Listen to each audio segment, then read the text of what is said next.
गोरखपुर पूर्वोत्तर रेलवे सतर्कता संगठन सतर्कता जागरूकता सप्ताह के अंतर्गत आयोजित सतर्कता सेमिनार का आयोजन सोमवार को पूर्वोत्तर रेलवे के ऑफिसर्स क्लब में किया गया। सतर्कता सेमिनार में सत्यनिष्ठा की संस्कृति से राष्ट्र की समृद्धि विषय पर वक्ताओं ने प्रकाश डाला। साथ ही सतर्कता हेल्पलाइन नंबर 139 के प्रयोग के संबंध में विस्तृत जानकारी दी गई। सेमिनार का शुभारंभ महाप्रबंधक पूर्वोत्तर रेलवे सौम्या माथुर द्वारा किया गया। इस अवसर पर रेलवे के अन्य अधिकारी और कर्मचारीगण मौजूद रहे।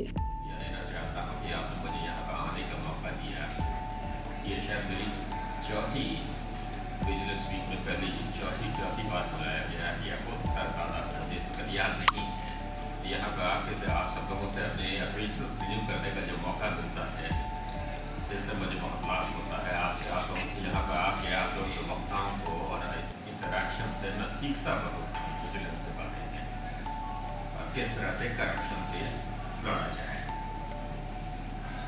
ये बहुत ही अच्छा एक प्रयास किया गया है कि इसमें यहाँ पर बेसिक जो सेमिनार का ये पर्पस होता है कि इंसाइट दी जाए कि करप्शन क्या है, क्योंकि जब तक कि हम लोगों को इंसाइट ना हो कि करप्शन क्या हो तो उससे हम लोग लड़ नहीं सकते।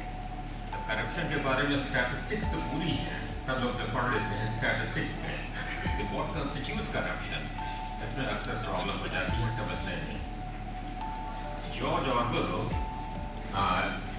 शायद यहाँ पर सबको मालूम ही होगा, जॉर्ज ऑरवेल इसी इलाके के मोतिहारी से की पैदाइश थी उनकी।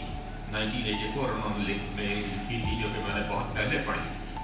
उसमें उन्होंने ये बड़ी कायदे की चीज़ एक लिखी है जो कि अभी तक बनी याद है।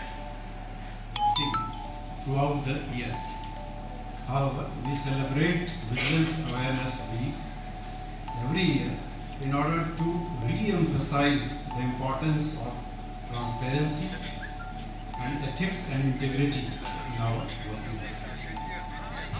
As per direction of CVC, this year programs have been organized over a 3-month period starting 16th of August and will continue up to 15th of November.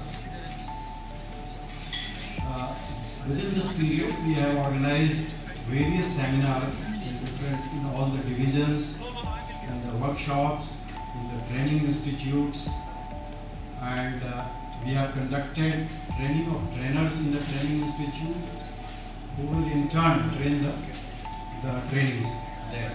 We have also reviewed and advised the training institutes regarding the course content, which should include items on vigilance awareness and ethical working.